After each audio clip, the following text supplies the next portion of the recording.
and fault finding in AC machines. So today we are going to proceed with the fault finding. How do we check that an AC machine has a fault? How do we check? Now that is the maintenance and troubleshooting of electrical motors. That is the AC motors. The AC motors are part of AC machines. So we need to have a procedure. Mute your mic.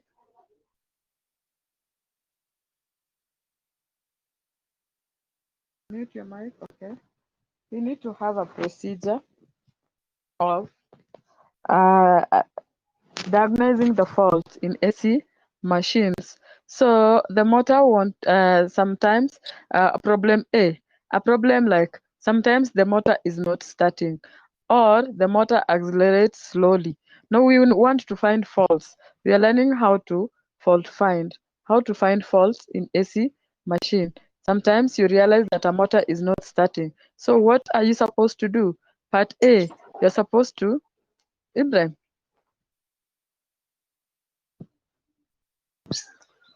Hello.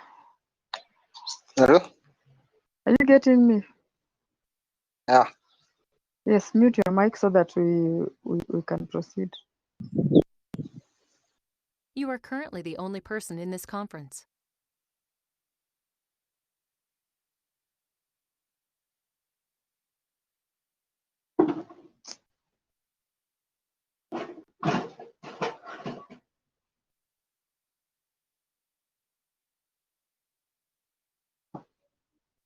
The saying is, assuming that a motor, you've already you want to run a motor, but you realize that the motor is not starting, or sometimes the motor accelerates too slowly. It's not picking up at the speed that it's supposed to pick up. So we want to troubleshoot and know what the problem is with this motor. So the first thing we do is to check the power, the input power to the starter. We check if it is according to the specifications of the rated power. Is there power on any lines, or the three-phase motor won't? If there is power on any line or start on one phase. If it is a three-phase motor, it cannot start on one phase. So there has to be power in all the lines. If it is a single phase, then we can proceed. Then we ask ourselves, if it is a three-phase and there is no power in all lines, then what do we do? Then if the answer is no, then what do we do? The next thing we do is to restore the power on all lines. Then we proceed. If there is power and still it is not starting, so check the starter. Is overload protection device opened? We look at the overload protection device, that is the circuit breakers. We ask ourselves, is it open? If the answer is no, we proceed with. If the answer is yes, we replace and reset the device.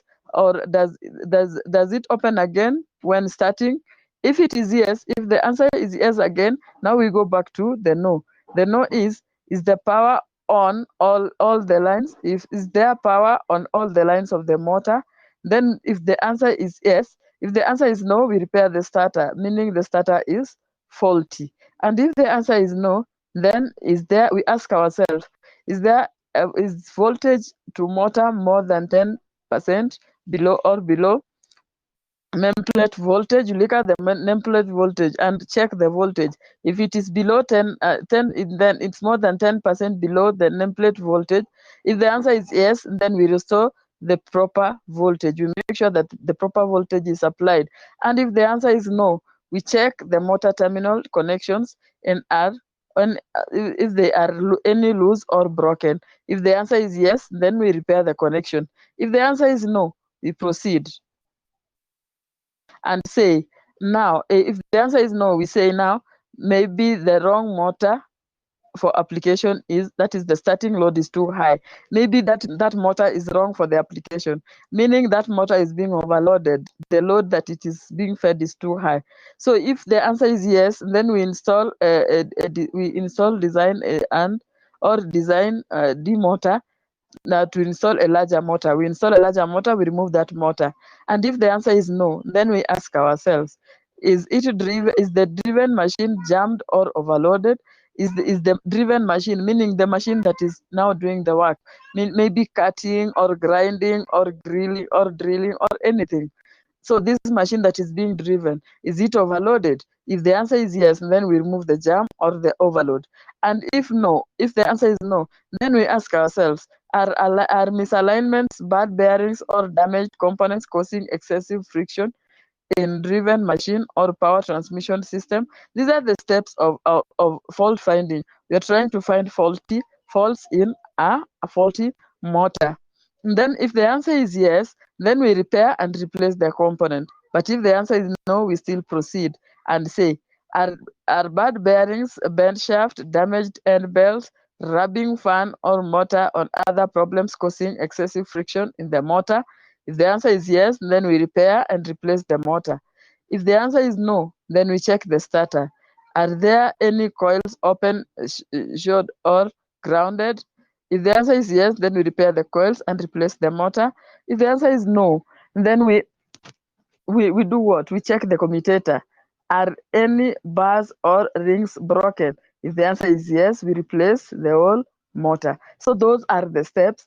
We said the problem, the checking of these steps is when we realize that the problem of the motor is the motor won't start. You're trying to start the motor, but it is not starting, or the motor is not accelerating. When the motor is not accelerating, it means that it is not running at a speed that is needed. It is not increasing in speed. So it means the motor has a fault somewhere. So another fault that we can fault find. Now remember, we are looking for faults. It is the topic today is locating faults in AC machines. We are locating faults and we want to know where the fault is in our machine. Part B, another kind of fault that we might get is the motor running noise. Motor runs noisily.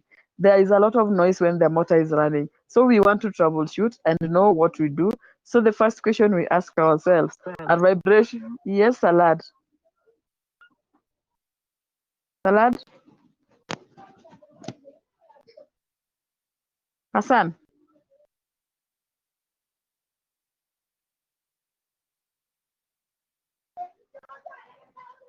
Salad?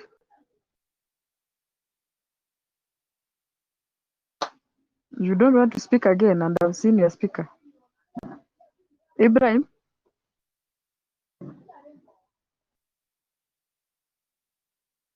Ibrahim, Yes. are you still getting me? Yes. Salad, okay. If you're okay, it's okay. Salad? Salad, I don't know why he can't respond. Maybe his mic is not okay. Salad, are you now okay? He's not talking, so let us just mute the mics and proceed because we don't have much time. Maybe when your mic is okay, you can speak, but let us proceed because I've recorded the video also. So another kind of fault that a motor can experience, I've said, is a motor running noisily. It's running with a lot of noise. So we ask ourselves, are vibrations and noise from the driven machine or power transmission system being transmitted to the motor? If the answer is yes, then we locate the source of noise and reduce or isolate the motor with the belt driving the elastometric coupling. And if the answer is no, we ask ourselves, is a hollow motor foundation acting as a sounding board? If the answer is yes, then we redesign the mounting cord foundation underside with sound dampening material. But if the answer is no, we proceed and say, check motor mounting if it is loose. We check the mounting if it is loose. If the answer is yes, it is loose, we tighten and use the shaft as aligned. So if the answer is no, we are still looking for the fault why the motor is noisy. Then we ask ourselves, Salad, Yes, madam. you had the problems with your Hello. mic? Yes. Yes, nilikuwa natumianga lap lakini huko kwetu hakuna stima. Saa hii natumia simu. I'm also using my phone, so you should be getting me. Yes. Unajua sijawahi tumia simu, ndo saa ya kwanza sasa. Oh, so ndio umetumia ya kwanza? But you can use earphones. Si ukitumia earphones ni sawa? Iko sawa sasa. Aya, tuendelee. We were talking about fault finding in motors. I hope you have had. Umesikia hizo notes zenye tumesoma? Hii ni ya kwanza, si ndio? Hii ni ya pili. We have already done the first one. We are in the second one. We are trying to identify why the motor is noisy, or why when a motor is running, why can reasons why it can make noise. So we are in the second problem of finding a fault. So we have reached a point where you ask yourself, is the mounting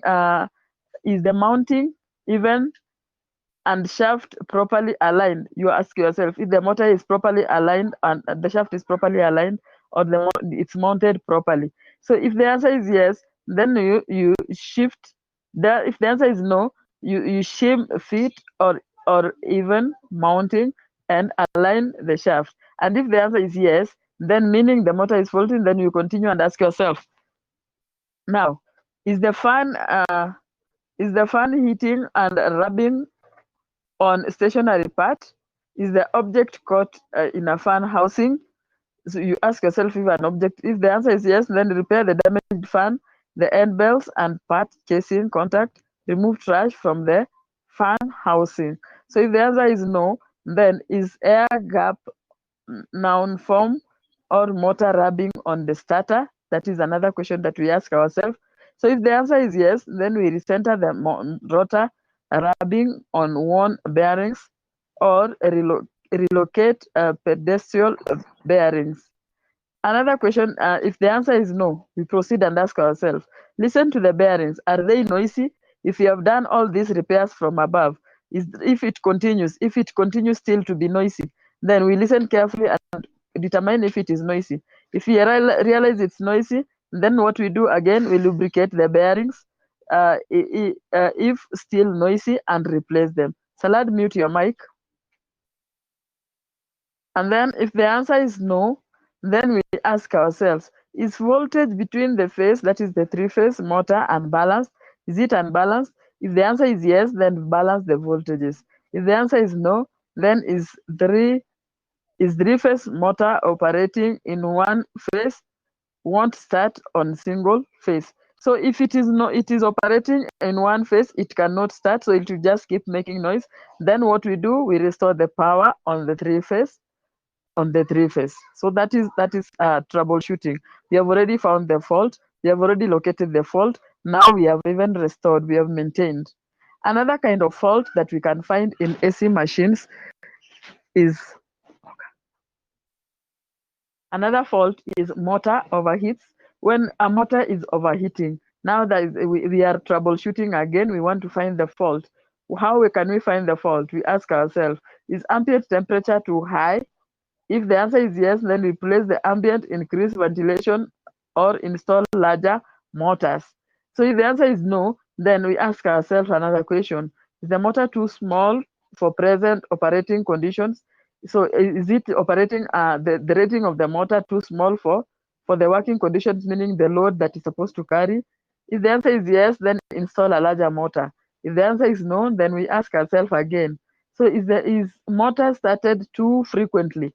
Is it started too frequently and that's why it is overheating? The answer is yes. Then what we do, we reduce the starting cycle, or use larger motors. So if the answer is no, then we check the internal frame. It is covered with dirt, which acts as the insulation and prevents the proper cooling. So if the answer is yes, then wipe and scrap off the vacuum and accumulate the dirt from the frame. So you see, the whole of this cycle has already helped us to identify the problem in the AC machine or in the motor, and we can be able to even repair. So if the answer is no in that, we ask ourselves, so fill out from the air exhaust openings, is flow light or inconsistent, indicating poor ventilation? The answer is yes. Remove obstacles or dirt, that is preventing free circulation of airflow. If needed, then clean internal air passages. The answer is no. We proceed and say, check input current while driving load is is is it is it excessive, indicating an overload? Then if the answer is no, then go to step C11. Step C11 is, will reach it down there. So if the answer is yes, we proceed and ask ourselves, is the driven equipment overloaded? If the answer is yes, then reduce the loss and install larger motors. If the answer is no, what we do? Then we ask ourselves, are alignments, bad bearings, or damaged component causing excessive friction in driven machine or power transmission system? If the answer is yes, we repair and replace the components, the bad components. If the answer is no, we still ask ourselves, are motors bearing dry? Are they dry, meaning they're not lubricated? If the answer is yes, then lubricate.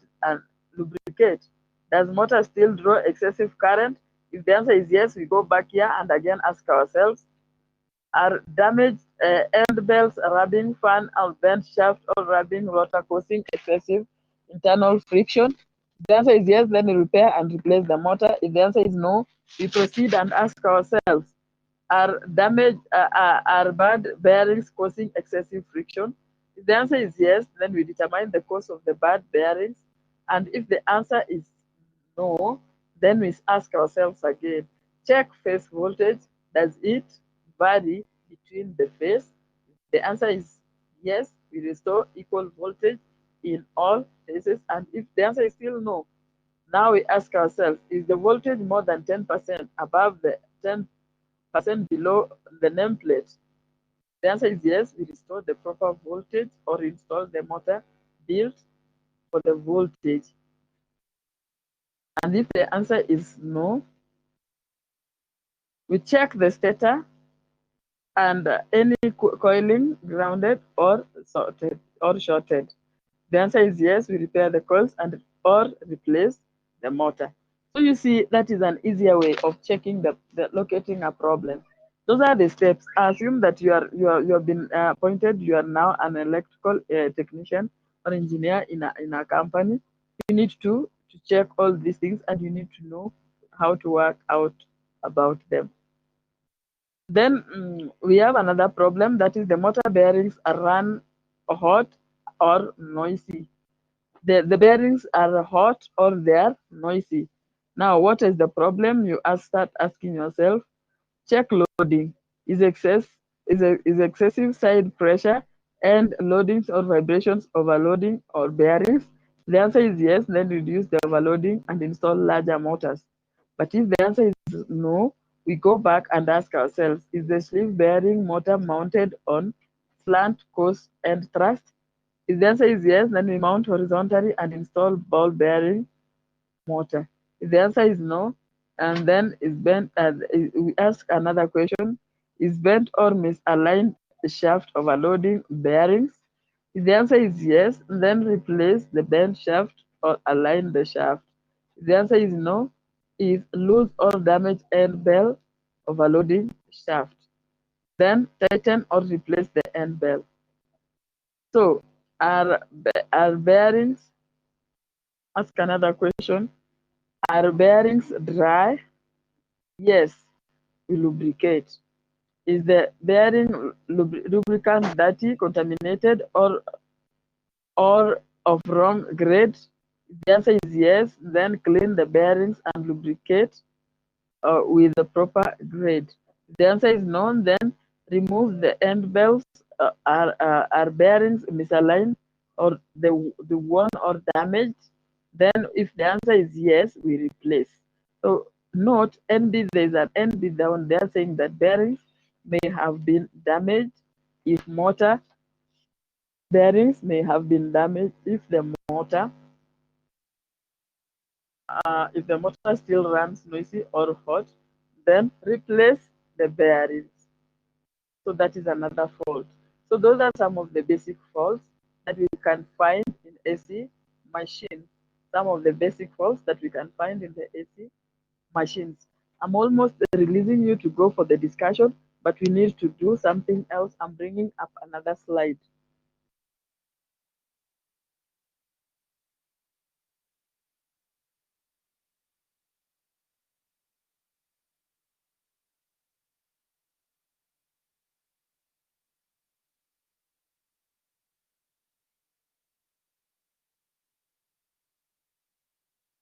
So now these are still locating faults in AC machines.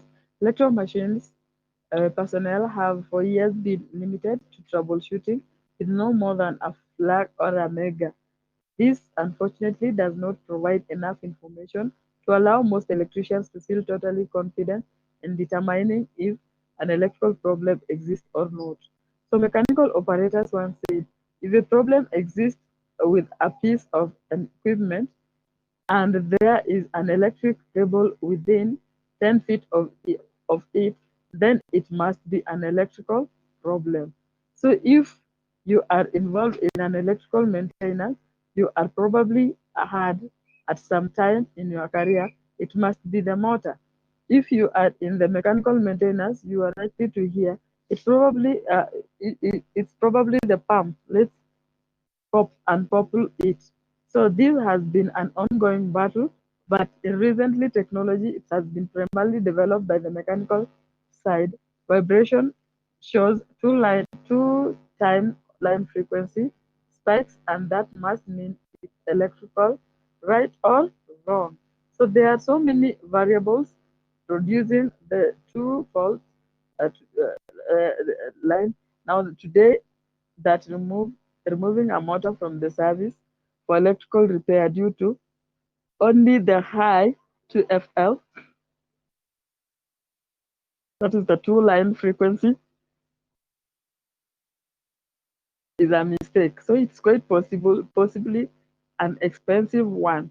The best thing you could hope is that the repair facility will call back asking what do you want to be done. So resistance on ground or mega testing is all we need.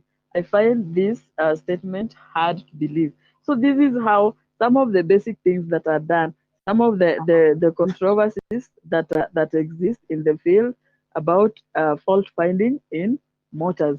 So we also want to go through again another slide here that is practicals on fault finding.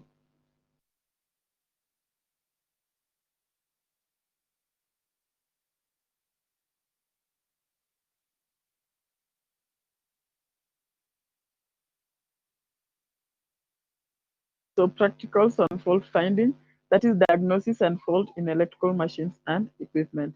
So when we say electrical machines, that is mean both machines, the motors, and even the machines that are running. So the practical expectations are obtain a clear and detailed information relating to the fault, including the specification and the condition of the fault of the electrical equipment. Then another thing is advise the relevant people clearly and accurately about the potential disruption and consequence of carrying out a diagnosis and correction of the fault. Then another thing is agree the appropriate repairs and their costs with the relevant people in accordance with the organizational procedures. So number 4 is to conduct an assessment of safety, working practices, and performance, and perform as suitable tests. I'm seeing a text here. Let me read.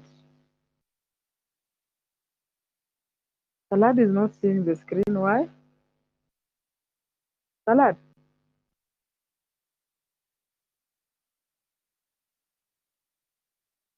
Hassan.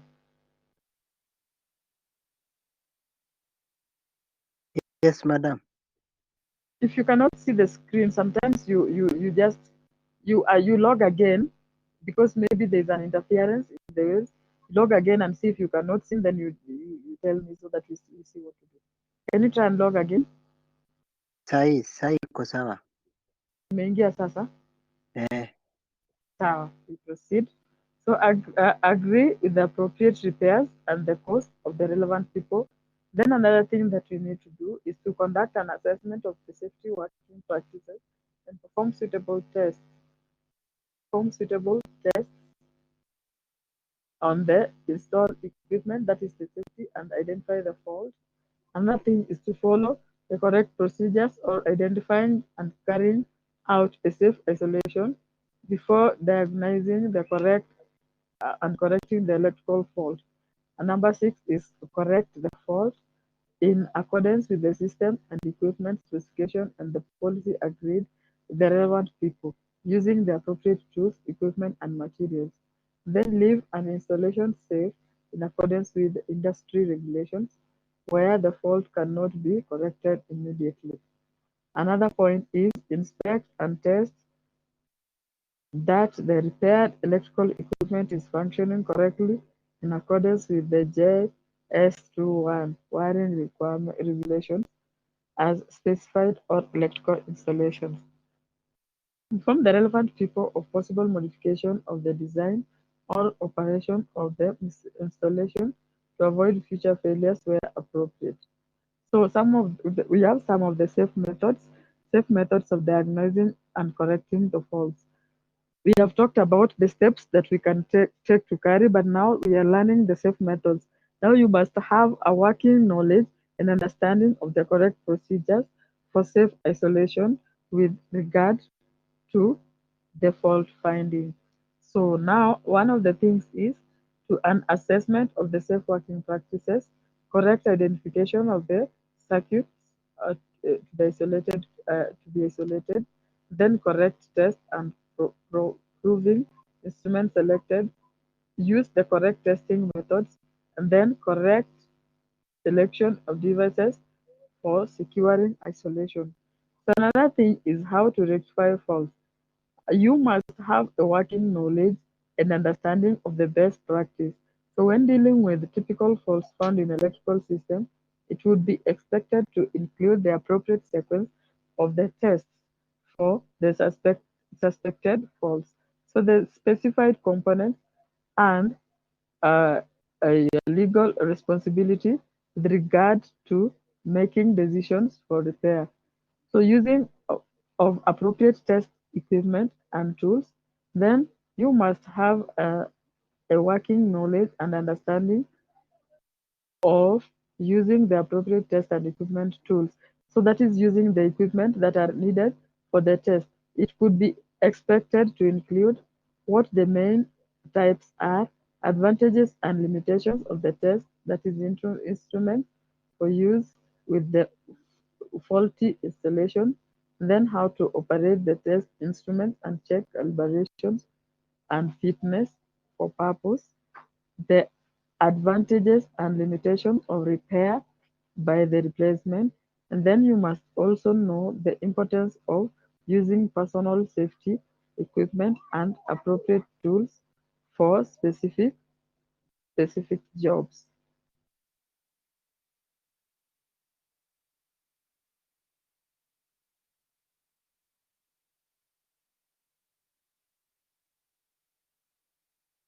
So now the practicals are here. These ones I will avoid us going through them, and when we go back to the university, we will be able to do the practicals. We'll be able to do these tests and demonstrate the correct procedure of dismantling and applying fault finding techniques in a three-phase motor. These are some of the things that we will go through them, and we will be looking at the fault. So we will make sure that we identify if we can get these practical skills. We have to know the terminals, we have to know the parts, we have to remove these things in order.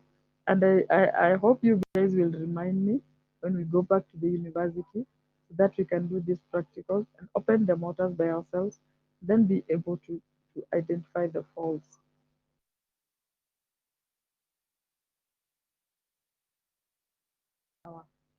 So I want us to go to the next slide. And now I want us to the fault finding and diagnosis. Then after that, more basic motor testing parameters. Then functional test entry. Yeah. Mhm.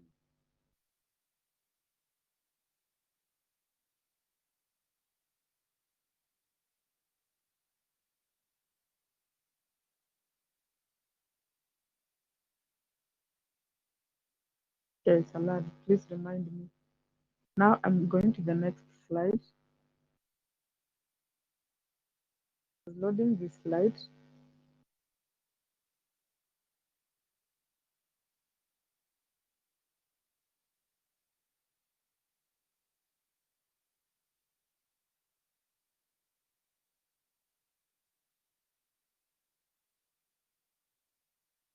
Some of these things we have already done, so I'm not going to go through all of them. But when I see what we have already talked about, these are now now learning outcomes assessment method, the multiple of how we can assess, learn about these matters. So there are also videos that are posted in your group, and these videos are going to help you to see the practicality of identifying faults in mortars. Principle fault finding. We look at the general principles in fault finding through the application of diagnostic reporting. These principles apply in the discipline regarding of whether they are civil, electrical, mechanical, or that. So the principle of systematic fault diagnosis, that is, the diagnosis of fault require a logical and disciplined approach. Frequently past experience or detailed knowledge will help. Also, an initiative approach can be used, but must be accompanied by a deductive technique. So faults can be classified as positive faults or intermittent faults. Those the types of tools for the job. We have the trades. We have, you understand the work, trade, the quality, the competences of the tools available for you. So we are going to look at the basic tools. After this slide, we'll be looking at the basic tools and that we use in testing, in doing the test. And then documentation. After the testing, we need to document. And the person needs to have trade skills, knowledge of the plant, and problem solving abilities.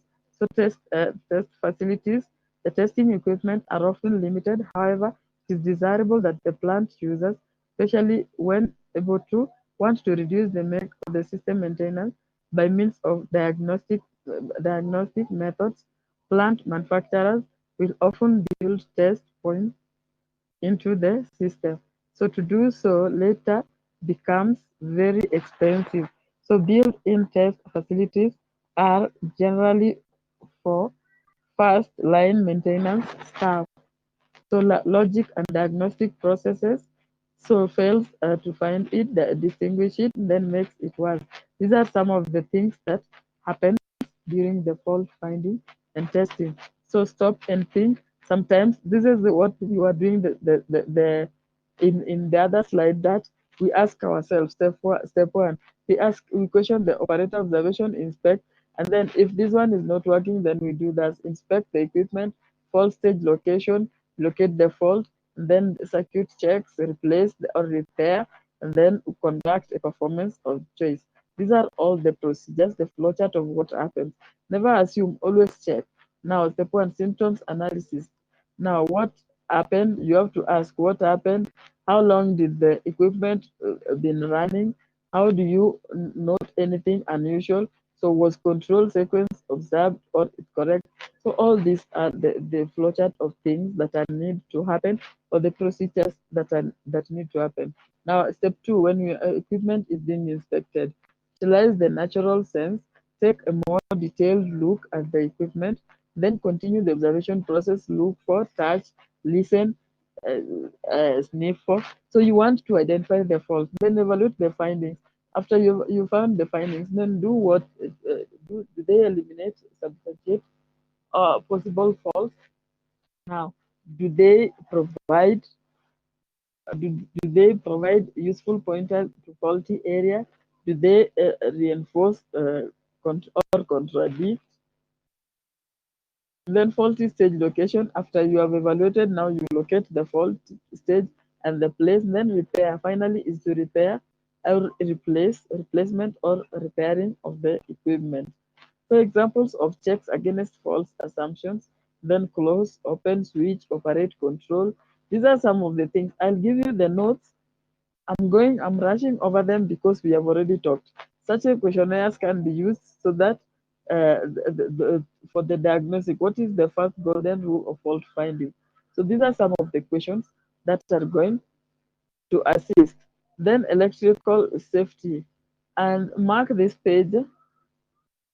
If I forget, Hassan, mark this page and this slide. these questions, I would like you guys to attempt these questions in your assignment, in the next week's assignment, but I'll post it there. You'll be able to see it there.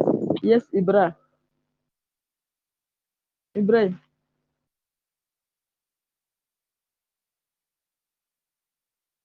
Okay, maybe you didn't want to talk. Electrical safety. So at the same time when we are troubleshooting, we need to know how to make sure that there is safety.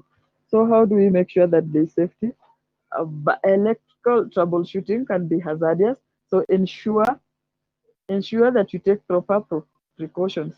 So electricity has long been recognized as a serious workplace hazard, exposing employees to electric shock, electrocution, burns, fires, and explosions. So, our troubleshooting regulations, there are numerous regulations which have been developed to keep the worker safe when on job. So the regulations which are typically developed by the government and other regulatory bodies can vary from region to region depending on the jurisdiction and even uh, more from company to company. So to be sure that you are familiar with the regulations, how to apply. So some of these are the regulations. Now ask yourself what distance you must maintain from the live electrical apparatus, and then this distance is dependent on the voltage level of the training. Now then, what type of safety equipment must be worn when performing certain troubleshooting tasks? Another question is what type of test equipment must be used and under what conditions? What specific work procedures are required to perform various tasks? Troubleshooting hazards. Now, what hazards are they? Troubleshooting hazards can introduce many new safety concerns, especially when inspecting equipment that is energized. So testing often requires the troubleshooter to temporarily connect a test instrument on live terminals, which may involve opening enclosures or cabinets that normally are locked and or bolted closed to protect workers. So this introduces two main hazards. We have the shock hazard and the flash hazard. The shock hazard is if you were to contact live equipment with your body or tool you are holding in current flowing through your body, and then the body could cause severe injury, burns, and even death. Flash hazard, if you are in a vicinity of equipment and fails and causes an electric arc, the flashes, the heat sharpeners caused by the arc can also be life-threatening. So let's look at each of the following hazards. What causes shock? So electricity travels in closed circuits, so normally through a conductor, but sometimes it's a person's body, the effect of the conductor or electricity. Secondly, becomes part of the electric circuit. So this can cause an electric shock, causing uh, shock occur when a person's body completes the current path with both wires and electric current. So we can have what is the effect of the shock in the body? The amount of current flowing through the body. That is an electric shock can result in anything from a slight uh, tingling sensation to an immediate cardiac arrest. So the severity depends on the following: the amount of current flowing through the body, the current path through the body, and the length of the time the body remains in the circuit, and the frequency of the current. So all these will depend. So psychological effects are there. So yeah, if the current is 1 amp, then it the burns or increasingly severity or decreases chances of survival, meaning surviving at that amount of current is very low. And then we have 0.5 to 0.2, that is the clamping action of the earth. 0.1 amperes, that is the ventricular fibrillation of the heart. Then 0.07, increasing beating or difficulties. Then 0.02 to 0.01, we have muscular contraction, burn, and blisters develops. Then 0.00 amperes, painful shock in inadvertent movement. And then a GIS breaker operates at 0.05 amperes. Then at 0.02 amperes, mild sensation and electrical shock. You just feel that you've experienced an electrical shock. So protecting against the shock hazard, then electrical equipment is generally designed to minimize the electrical hazard. This is normally done through the use of guards and barriers, grounding of equipment cases, use of proper installation of protective electrical devices. However, the hazards cannot be totally eliminated. You may have to replace equipment, open an enclosure, or even perform tests on live equipment. So in order to protect you from these hazards, safe working practices have been developed. For example, de-energizing the electric equipment before inspection or repair, keeping electrical tools properly maintained, and exercising caution when working near energized lines and using appropriate uh, protective equipment. So those are some of the protective gears. Then lockout or tagouts, we can include this when we are doing, sometimes when we are doing repairs, you have to put such tags to tell people that there is a dangerous. Then flash hazards. Let us go through the flash hazards and talk something about them. So if you are familiar with electric arc welding, then you are aware that the small arc created by the welding equipment can generate enough heat to melt as well as generate enough ultraviolet rays. So in the case when electrical equipment fails, causing an electric arc, the energy released during the arcing can be many times greater than the welding arc and can cause a severe flash burn. The burns fall into one of the three categories. We have first degree, second degree, and third degree. So in addition to the burns caused by the heat generated by the electric arc, protecting against flash. Now how do we protect? We use hard hats, safety glasses, gloves, work boots, and electrical insulation rating, given the worker protection during the worker protection during normal work. However, in the event of circuit or switchgear failure resulting in a thermal arc being created, then much greater protection is required. So the following is general information on the protection against flash hazards. So be sure to review them. So the flash protection clothing.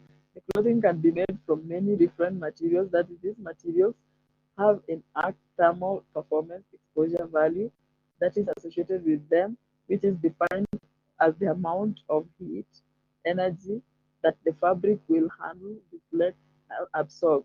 So some of these materials often better protect against the heat caused from an arc than others.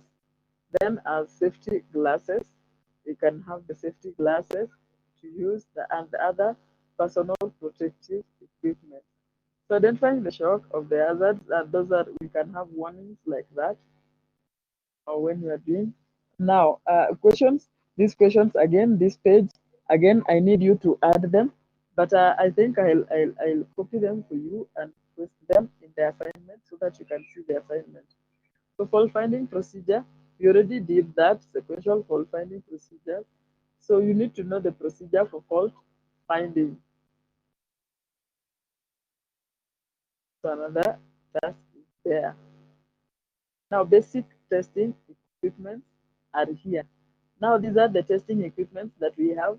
And before we go there, now I want us to I want to hear what you guys have gotten and say something before we can go to the basic testing techniques.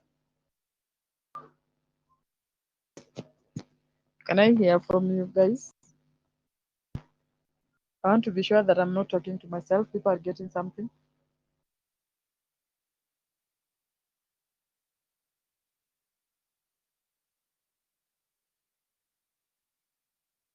Salad.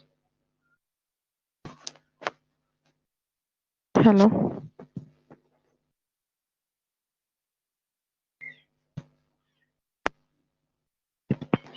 Yes, salad.